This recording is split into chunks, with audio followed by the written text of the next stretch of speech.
Zulnun al-Misri is a scholar from the golden age of Islam, and he is from 859 AD. He is credited with a lot of disciplines from alchemy, medicine, philosophy, and also being one of the biggest contributors to Sufism. He was of Nubian descent, according to everyone at the time.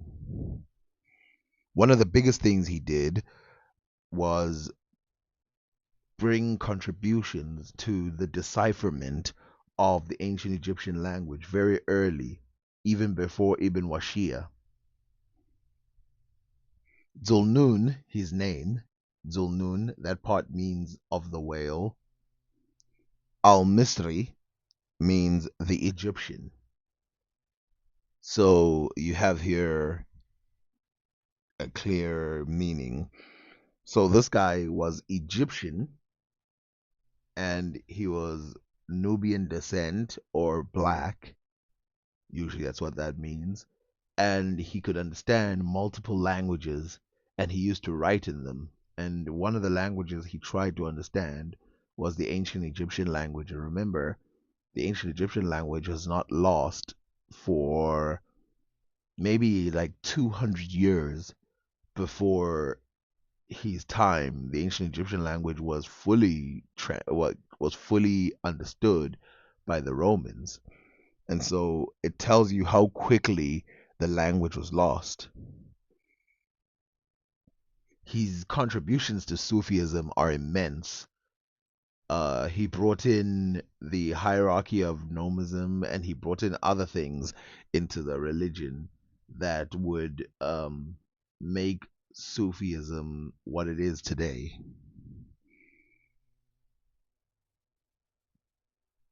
He is referenced by several other people. Now, quick question. Why would he care about hieroglyphics? First of all, he cared about hieroglyphics for its own sake. But then, secondly, he cared about hieroglyphics because he was an alchemist.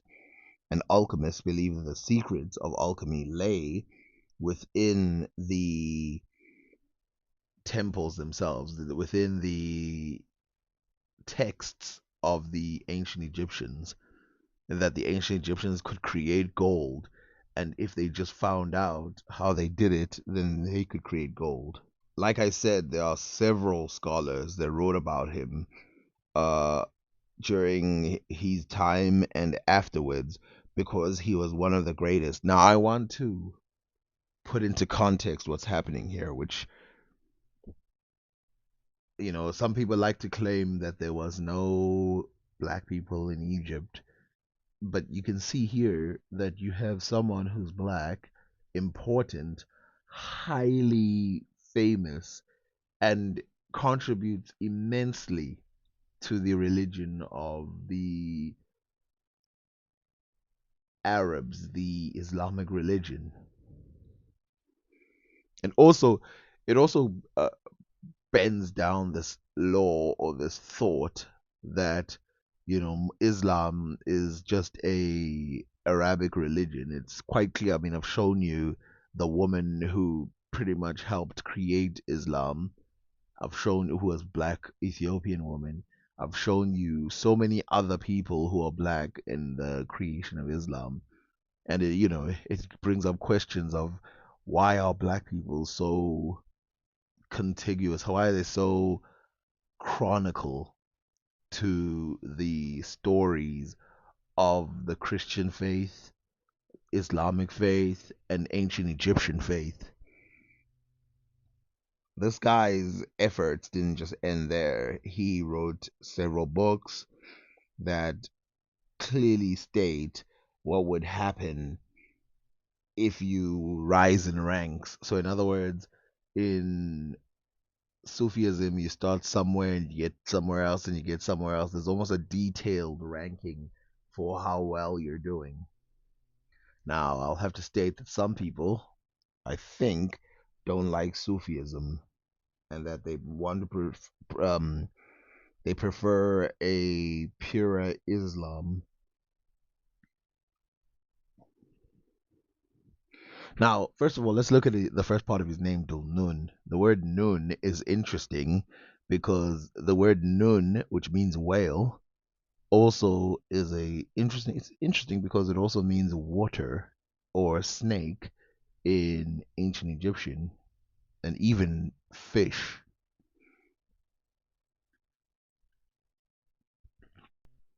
Even though his achievements with ancient Egypt are big, his religious achievements are the ones that made him famous. And it's hardly possible that any Muslim has never heard of him. And if you see his contributions and how he cements certain, meditations and dances, I guess, of certain things that are supposed to bring you closer to God, but of course always remaining that you can never get to God. There will always be a separation between you and God.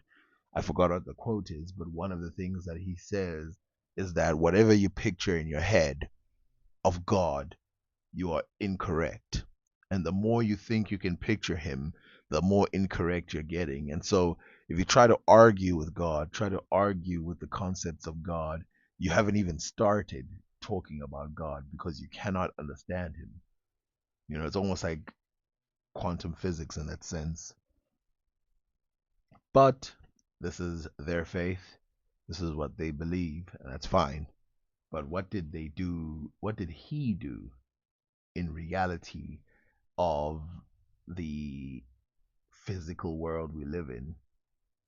And of course, he did several things. Like I said, he was a scholar in many other concepts. And you notice this about a lot of Golden Age scholars is that they don't do one thing and then go to sleep. They actually participate in many several types of categories.